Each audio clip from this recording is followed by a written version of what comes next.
Kamareddy BC డిక్లరేషన్కి సంబంధించి మనం పృథ్వీరాజు బీసీలకు సంబంధించినటువంటి విషయంలో 2.5 దశాబ్దాలుగా కొట్లాడుతున్నటువంటి పృథ్వీరాజును కూడా లైన్లోకి తీసుకుంటున్నాం. అన్న నమస్తే. జై తెలంగాణ. అన్న ప్రధానంగా నిన్న నుంచి ఒక వార్త ఊపందుకుంది, 42% రిజర్వేషన్లు లేవు, ఉన్నటువంటి రిజర్వేషన్లతోనే లోకల్ బాడీ ఎలక్షన్స్కి వెళ్ళబోతా ఉన్నారు. 12,769 గ్రామ పంచాయతీలకు ఎలక్షన్స్ నిర్వహించాలని చెప్పేసి తలపెట్టినటువంటి సందర్భాన్ని చూస్తూ ఉన్నాం. మీరు బీసీ కమిషన్ ముందుకి దాదాపు పలుమార్లు వెళ్ళడం జరిగింది. బీసీ కమిషన్ ఎలాంటి ఆలోచన చేస్తూ ఉంది, మీరు వారికి ఎలాంటి ప్రతిపాదనలు చెప్పారు?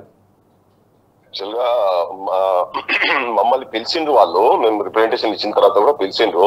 అఫీషియల్ గా లెటర్స్ ఇచ్చి బీసీ కమిషన్స్ పిలిచి ముఖ్యమంత్రి గారి నుంచి ఉన్నాయి మాకు మీ అందరితో కొంతమందితో తెలంగాణలో కొంచెం సోషల్ సివిల్ సొసైటీస్ తరఫు వెళ్ళి మాట్లాడిన వాళ్ళందరినీ మీరు తీసుకొని మాట్లాడమని చెప్పాలంటే మమ్మల్ని ఐడెంటిఫై చేసినామని చెప్పిండ్రు. పిలిచినప్పుడు మేము చాలా కరాఖండిగా చెప్పింది ఏంటంటే, మీరు చెప్పింది ఇప్పుడు కాంగ్రెస్ మేనిఫెస్టోలో పెట్టింది, కామారెడ్డి డిక్లరేషన్ లో మేనిఫెస్టోలో కాంగ్రెస్ పార్టీ పెట్టింది 42% రిజర్వేషన్ చేస్తాము, 23 నుంచి 42% చేస్తాము, 6 నెలల లోపలనే ఆ ప్రక్రియ కులగణన చేసి 6 నెలల లోపలనే చేసి ఇమీడియట్ గా ఎలక్షన్స్ పెడతాము, 42% ఇంక్రీజ్ చేసిన తర్వాతనే పెడతామని చాలా క్లియర్ గా ఉన్నది మేనిఫెస్టోలో పేజ్ నెంబర్ 16 లో కామారెడ్డి డిక్లరేషన్. సో కానీ అదే మీరు మధ్యలో వార్తలు అక్కడిక్కడ వస్తున్నాయి, మీరు అది కాకుండానే పెట్టాలని చెప్పని కింద అంటే వీళ్ళు హై లెవెల్ లో ఉన్నటువంటి పాలిటీషియన్స్ ఇదేడైతుందా అని చెప్పని ఇట్లా కామెంట్స్ పాస్ చేసింది. సో డిఫరెంట్ కోర్టు డైరెక్షన్స్ కావచ్చు, తీర్పులు అవన్నీ కోడ్ చేసుకుంటూ ఈవెన్ అంతకు ముందు కూడా ఒకసారి బీహార్ నుంచి ఒక ఐఏఎస్ ఆఫీసర్ ను పిలిపించి ప్రిన్సిపల్ సెక్రటరీని పిలిపించి అతను కూడా కూర్చోబెట్టి మాట్లాడితే ఆయన క్లియర్ గా ఎక్స్ప్లెయిన్ చేసింది అక్కడ ఎట్లా చేసినాం ఏందనేది. సో అదంతా ఆ ప్రక్రియ జస్ట్ ఒక 2.5 to 3 months వాళ్ళు ఎట్లా కోర్టులో ఏం హార్డిల్స్ వచ్చినాయో ఆ హార్డిల్స్ ఎట్లా వాళ్ళు నివృత్తి చేసుకున్నారు అని చెప్పని చాలా క్లియర్ గా చెప్పింది. చెప్పిన తర్వాత వీళ్ళు అన్నారు, వీళ్ళు దాని తర్వాతనే మళ్ళీ అసెంబ్లీలో కూడా తీర్మానం చేసింది కదా ఇమీడియట్ గా చేస్తామని చెప్పని, అసెంబ్లీలో తీర్మానం చేశారు. మేనిఫెస్టోలో చెప్పిట్టిండ్రు, అసెంబ్లీలో తీర్మానం చేసిన తర్వాత ఇప్పుడు వీళ్ళు ఇమీడియట్ గా ఆగమేఘాల మీద మేము చేసేస్తామంటే వీళ్ళకు ఇంటెన్షన్ ఫస్ట్ నుంచి లేదు. అంటే గ్రామీణ స్థాయిలో బీసీలకు కావచ్చు, ఎస్సీలు, ఇది ఖాళీ బీసీల పంచాయతీ కూడా కాదు శ్రీను, బీసీలు ఎస్సీలు ఎస్టీలకు కూడా జనాభా వాళ్ళకు కూడా పెరుగుతాయి. అది బీహార్ అట్లనే జరిగింది కూడా. అవును. సో అయితే ఏ సెక్షన్స్ అంటే ఇప్పుడు భారతదేశంలో ఎంత దరిద్రంగా ఉన్నదంటే ఇప్పుడు ఇక్కడ మన దగ్గర ముఖ్యంగా గత ప్రభుత్వం మొత్తం కోళ్లు, బాతులు, ఎలుకలు, సుందెలుకలు, పిల్లులు, నక్కలు అన్ని డేటా తీసిరు కదా, ప్రతి ఇంట్లోకి వచ్చి కోడి గుడ్లు ఎన్ని ఉన్నాయి, బాతు గుడ్లు ఎన్ని ఉన్నాయి, ఇవన్నీ తీసిరు.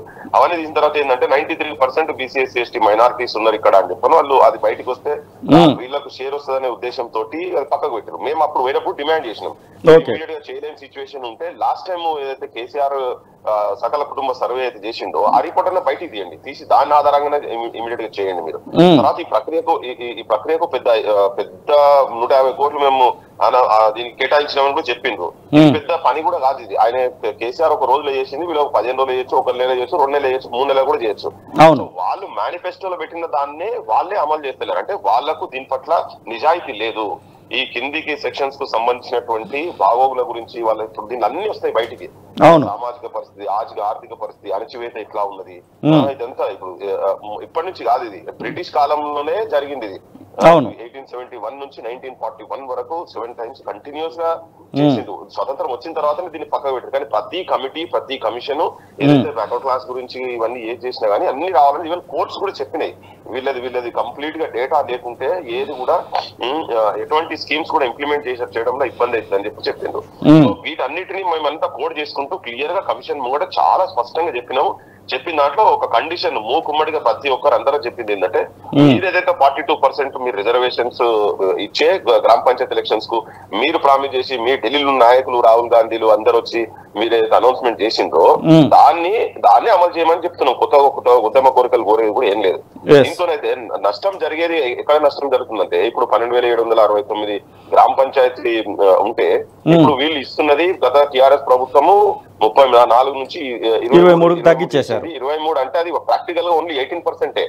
సో 18% అంటే 12,769 దాంట్లో 2,345 మంది సర్పంచ్లు అవుతారు. ఇప్పుడు వీళ్ళు 42 అంటే దాదాపు నీకు 3,025 మంది 3,020 మంది నువ్వు గ్రామ పంచాయతీ సర్పంచ్ ను బీసీలు కావాల్సిన వాళ్ళు కానీయకుండా చేసేటువంటి కుట్ర ఇది. వాళ్ళు ప్రామిస్ చేసింది 18% కు నీకు 2, 3, 4, 5 వస్తుంది, నీకు 42% అంటే 5,365 దాదాపు 320 మందికి నువ్వు సర్పంచులు కానులను కానీయకుండా జరుగుతుంది.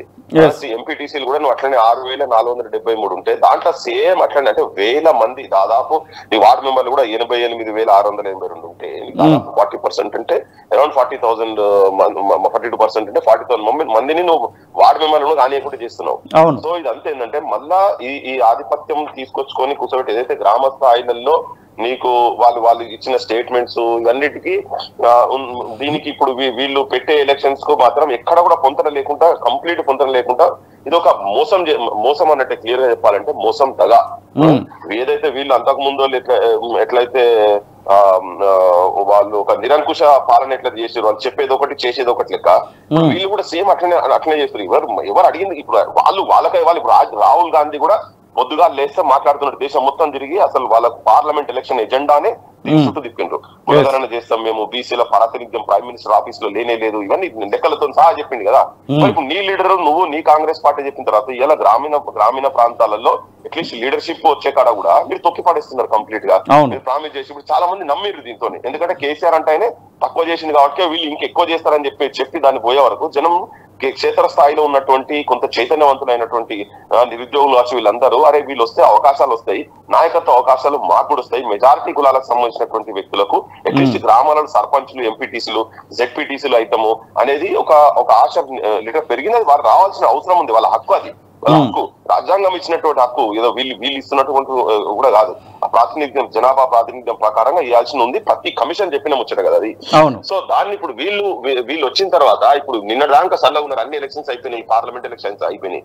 ఇప్పుడు ఏదో ప్రజలంతా నోట్లు ఇచ్చి కొనుక్కొని ఈ ఎలక్షన్స్ కండక్ట్ చేద్దాం అనేటువంటి దుర్మార్గమైన ఆలోచనతో పోతున్నారు. ఇది నిజంగా కూడా కింది కులాలకు ఎలివేటెడ్ కమ్యూనిటీస్ ఈ సఫరింగ్ మార్జినలైజ్డ్ మెజారిటీ కమ్యూనిటీస్ ను దెబ్బతీసేటువంటి ప్రక్రియనే చేస్తున్నారు. ఇది హర్షణీయమైనది కాదు, ఇది చాలా మోసం. యాక్చువల్ అసలు కమిషన్ చేతిలోనే పూర్తి స్థాయిలో పెట్టినామని చెప్తా ఉన్నారు. మొత్తానికి ఆ కమిషన్ ను మీరు కూడా కలవడం జరిగింది. కమిషన్ ఏమనుకుంటా ఉంది, వక్లభరణం కృష్ణమోహన్ రావు మీటింగ్ తో మీరు చాలాసార్లు పాల్గొనడం జరిగింది కదా. అవును, ఆయన క్లియర్ గా చెప్పిండు మేము ఇట్లా జరిగింది అంటే. ఆయన కూడా ఒక మాట ఏమన్నంటే మమ్మల్ని క్వశ్చనేర్ కూడా తయారు చేసి ఇమ్మన్నది గవర్నమెంట్, మిమ్మల్తో మాట్లాడాక మేము క్వశ్చనేర్ కూడా తయారు చేసి ఇచ్చినాం, దాన్ని చాలా హోంవర్క్ చేసినాం.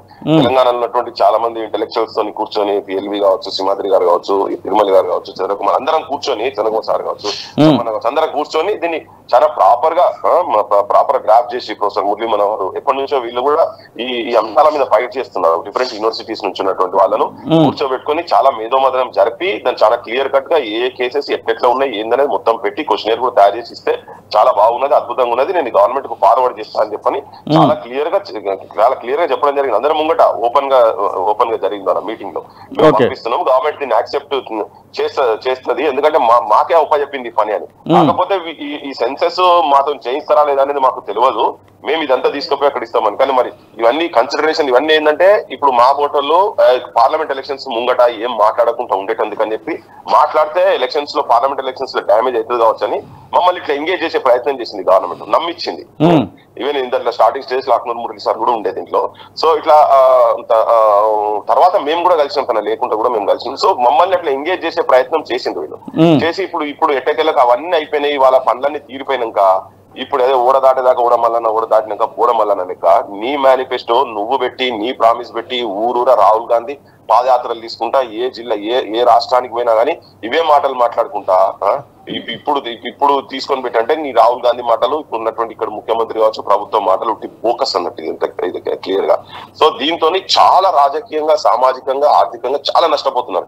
ఈవెన్ ఇప్పుడు ఈ డేటా కనుక వచ్చేది ఉంటే ఎవరి ఎడ్యుకేషన్ సిచ్యువేషన్ ఎట్లా ఉన్నది, ఏ సెక్షన్స్ వైద్య పరిస్థితి ఉన్నది, ఆర్థికంగా ఎంత చితికిపోయి ఉన్నారు, ఇవన్నీ చాలా వస్తాయి బయటికి అసలు. యాక్చువల్ గా ఎవరెవరు తలసరి ఆదాయం అసలు ఎట్లున్నది, ఏ కుటుంబాలు ఎట్లున్నారు. ఇప్పుడు వీళ్ళు అంటున్నారు స్కీమ్స్ రైతు కూలికి మేము 12,000 ఇప్పటిదాకా ఒక్కరిని కూడా ఐడెంటిఫై చేసిన పాపన లేదు. ఇవన్నీ డేటా తీసుకొస్తాయి నీకంతా. కులగణన అనేది కంపల్సరీ జరగాల్సిందే. అయితే వీళ్ళు ఏంటంటే అధికారంలోకి వచ్చే వరకు మాత్రం ఇవన్నీ ప్రామిసెస్ చేసిండ్రు. ఇప్పుడు నేను ఒక్క మాట కూడా వాళ్ళ అనని మాటనే మాట్లాడతలేను. రాహుల్ గాంధీ అన్న మాటలు, రేవంత్ రెడ్డి అన్న మాటలు, డిప్యూటీ సీఎం అన్న మాటలు, మా మీటింగ్లలో అన్న మాటలు, వాళ్ళు కాగితాలల్లో ప్రామిస్ చేసి మేనిఫెస్టో జనం లోపల ఇచ్చినటువంటి మాటలే చెప్తున్నాయి. ఒకటి కూడా అటు ఇటు మాట లేదు. అది డాక్యుమెంటల్ ఎవిడెన్స్ ఉంది కదా. మీరే మీ దాంట్లో పెట్టుకున్నాయే మేము చెప్తున్నాం బయటికి. అది ఇప్పుడు అమలు చేస్తలేరంటే దుర్మార్గం. అంటే ఇప్పుడు ఈ కింది సెక్షన్ ఉన్నటువంటి జనాలు కూడా డిసైడ్ చేసుకోవాలి ఎట్ సైడ్ ఉండాలి, ఏంది ఏం సంగతి అని. అంత ముందు ప్రభుత్వం కేసీఆర్ మోసం చేసిండు, చాలా మోసం చేసిండు. ఆయన ఉన్నదాన్ని తక్కువ చేసిండు. వీళ్ళు సేమ్ దాన్నే పట్టుకొని పోతా అంటారు. అంటే మరి నీకు తనకు తేడా ఏంటిది ఇక్కడ? నువ్వు ఎట్లా హౌ యు ఆర్ బెస్ట్, ఎట్లా నీ ప్రజాప్రభుత్వం అవుతుంది, ప్రజాపాలన ఎట్లా జరుగుతుంది? నువ్వు ఎందుకు అంబేద్కర్ పూలే అన్నావు కదా, అంబేద్కర్ పూలే ఆలోచన విధానమే కదా నీకు 42% అనేది. నువ్వు అది ఇంప్లిమెంట్ చేయకపోతే నువ్వు అంబేద్కర్ పూలే ఆలోచన విధానం కాదు, నీది కూడా కేసీఆర్ ఆలోచన విధానం అన్నట్టే.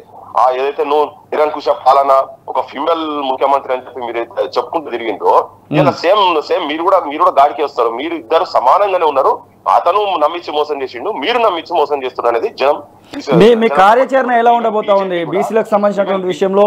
ఎలా ఉండబోతా ఉంది? ఒకవేళ రిజర్వేషన్లను పట్టించుకోకుండా గతంలో ఉన్నటువంటి విధానంగానే ఎలక్షన్స్లోకి వెళ్తామని చెప్పేసి ప్రభుత్వం యోచిస్తే?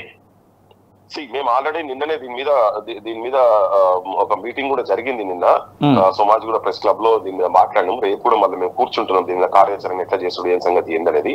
సో దీన్ని అంతా అందరం కూర్చొని ఆలోచన చేసి అసలు నెక్స్ట్ ఎట్లా తీసుకుపోవాలి ఏందనేది. ఇది మాకు కూడా ఒక షాకింగ్ యాక్చువల్ కరెక్ట్ చెప్పాలంటే.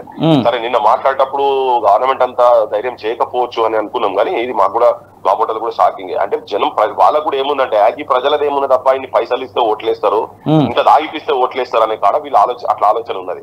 జనం కూడా ఇప్పటిదాకా కొంచెం ఏంటంటే అంటే ఇట్లా మేనేజ్ అయ్యేటువంటి సిచ్యువేషన్స్ తీసుకొచ్చినట్టు వీళ్ళు తయారు చేసిన రాజకీయ పార్టీలలో.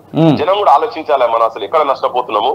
ఖాళీ ఎలక్షన్స్ ముందు ఒక రోజు ముందో 2 రోజుల ముందో 500, 1000, 2000 ఇయ్యంగానే వీళ్ళు వాళ్ళకి రావాల్సిన హక్కులన్నీ పక్కకు పడేసి కనీసం ఒక ఉచిత విద్య కనుక జనంలో పడిచ్చేది అంటే నెలకు 15,000 రూపాయలు వాళ్ళు జమ బ్యాంకులలో వేసుకున్నట్టే. విద్యా వైద్యం 2 కనుక ఇచ్చిందో 25,000 రూపాయలు వేసుకున్నట్టు. ఇవన్నీ జనానికి రేపు చెప్పబోతాం. అంటే ఎవరెవరి సిచ్యువేషన్స్ ఎట్లా ఉన్నాయి. ఇప్పుడు నిన్ననే ఒక రిపోర్ట్ వచ్చింది, 22% 14 to 18 ఏజ్ గ్రూప్లలో కంప్లీట్ గా అసలు చదువుకి దూరం అయింది. 25 years ఆఫ్ ఇండిపెండెన్స్ లో తెలంగాణలో ఎంత ఘోరంగా ఉంది. ఇక్కడ ఉన్న తెలంగాణ స్టేట్స్ ఇవన్నీ మేము జనంలో పాటు తీసుకొని చెప్పే ప్రయత్నం చేస్తాము. రేపు మళ్ళీ మాకు కూర్చున్నది లేదు, అందరం కలుస్తున్నాము. కొంత ఇంటలెక్చువల్స్ అంతా కలిసి దాని కార్యాచరణ ఎట్లా అయిందనేది డిసైడ్ చేయబోతున్నాం. అదైన తర్వాత నేను మీకు అంత బ్రీఫ్ చేయగలుగుతాను దాని మీద. కానీ డెఫినెట్ గా ఈ మోసాన్ని, ఈ దగాను జనం లోపలికి మాత్రం తీసుకోవాల్సిన అవసరం ఉంది. ఆ పని మాత్రం చేస్తాం, తప్పకుండా చేస్తాం. అది ఎక్కడ దాకా తీసుకుపోతాం, ఎట్లా తీసుకుపోతాం ఏంటిది అనేది ఆ కార్యాచరణ అంతా జస్ట్ 1 or 2 days లో చెప్తాం అదంతా. థ్యాంక్ యూ పృథ్వీ అన్న. ఖచ్చితంగా మీకు సంబంధించినటువంటి కార్యక్రమాలన్నింటికి కూడా అంటే బీసీలకు సంబంధించినటువంటి రిజర్వేషన్లలో మీరు ఏం చేసినా కానీ తొలి వెలుగు నుంచి అయితే మా యొక్క ప్రసారాలు అయితే కొనసాగుతాయని చెప్తా ఉన్నాం. తప్పకుండా థ్యాంక్ యూ మీ సపోర్ట్ గురించి థ్యాంక్ యూ. ఇదేంటంటే జనం కూడా ఆలోచించాల్సింది ఏంటంటే ఒక్క బీసీఎన్ కాదు, ఈవెన్ అగ్రకులాలు ఉన్నటువంటి పేదోళ్ళ సిచ్యువేషన్ కూడా ఎట్లున్నది అని కూడా తెలిసిపోతుంది. ఇప్పుడు ఒక చర్చ బయట ఏంటంటే 7% ఉన్నటువంటి వాళ్ళకు 10% EBC reservation, economical backward section EBS వచ్చేసింది ఆల్రెడీ అని. సో 10% వస్తున్నది. సో దాంట్లో కూడా నిజంగా పేదోళ్ళకే పోతున్నదా లేకపోతే సర్టిఫికేట్ అటెండ్ చేసి ఉన్నోనికి పోతున్నది అని కూడా మొత్తం తేలుతుంది దీంట్లో ఈ డేటా తీస్తే. సో అందరిది సమగ్రంగా వస్తుంది. ఇది ఒక్క బీసీలు అనేది ఆలోచన పక్కకు పడేసేది. కానీ పేదోళ్ళకు ఉపయోగపడేటువంటి కులగణన అనేది పేదలకు ఉపయోగపడుతుంది. కొత్తగా మన దగ్గర కాదు, ఈవెన్ నీకు అమెరికాలలో కూడా ఈ సెన్సెస్ అన్ని ఇటువంటి జరుగుతాయి. నల్లలకు తెల్లలకు మధ్యలో ఉన్నటువంటి డిఫరెన్సెస్ కూడా జరుగుతాయి. ఈ కొత్తగా మన మీద రాకెట్ సైన్స్ కాదు, ఇది భారతదేశంలో ఇది అవసరం, చాలా అవసరం. ఇది లేకుంటే భారతదేశము సమగ్రంగా రాజ్యాంగం ఏదైతే ఇచ్చిందో అక్యూములేషన్ ఆఫ్ వెల్త్ కొంతమంది చేతులలోనే ఉండొద్దు అనేది రాజ్యాంగం చెప్పిందో, ఇప్పుడు అక్యూములేషన్ ఆఫ్ వెల్త్ కొంతమంది చేతులలోనే ఉంటున్నది. కాబట్టి అది మొత్తం వెల్త్ డిస్ట్రిబ్యూషన్ ఎట్లా జరుగుతుంది అంటే ఎవరెవరి పరిస్థితి, ఎవరెవరి ఆర్థిక పరిస్థితి ఎట్లున్నాయి, సామాజిక పరిస్థితి ఎట్లున్నాయి అనేది ఈ గణన జరుగుతూనే వస్తుంది. కనుక అది భారతదేశంలో తప్పకుండా చేయాల్సిందే. తెలంగాణకు చాలా అవసరం, ఇది చారిత్రక అవసరం. థ్యాంక్ యూ అన్న, థ్యాంక్ యూ సో మచ్. ఇదే పరిస్థితి. బీసీలకు సంబంధించినటువంటి రిజర్వేషన్లను ఒకవేళ పెంచకుండా వెళ్తే మాత్రము మా యొక్క కార్యాచరణ కఠినంగానే ఉంటుంది అనేటువంటి మాట మాత్రము బీసీలకు సంబంధించినటువంటి లీడర్లు అందరూ కూడా చెప్తున్నటువంటి సిచ్యువేషన్ అయితే మనం చూస్తూ ఉన్నాం. పూర్తి స్థాయిలో తెలంగాణ రాష్ట్రానికి సంబంధించినటువంటి విషయంలో ఏం చేయాలి, తెలంగాణ రాష్ట్రానికి సంబంధించినటువంటి బీసీల విషయంలో ప్రభుత్వం ఏం చేయాలనేటువంటి విషయాన్ని కూడా అందరూ అయితే చెప్తున్నారు. మరొకసారి చూద్దాం కామారెడ్డి బీసీ డిక్లరేషన్లో ఏముంది అనేటువంటి విషయాన్ని.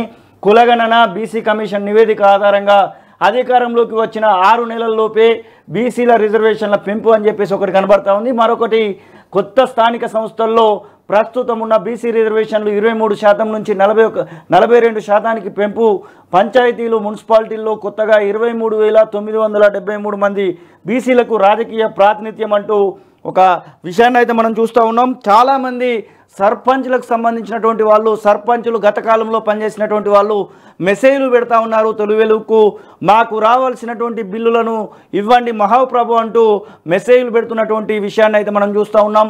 వారు చేసినటువంటి పనులకు బిల్లులు రాక ఇబ్బందులు పడుతున్నటువంటి బీసీలను అయితే బీసీ సర్పంచులు, అలాగే మొత్తానికి సర్పంచులు ఎవరికి కూడా బిల్లులు అయితే రాలేదు. దానిలో చాలామంది అట్టడుగు వర్గాలకు సంబంధించినటువంటి వాళ్ళు ఊరి యొక్క బాగు కోసము వారి యొక్క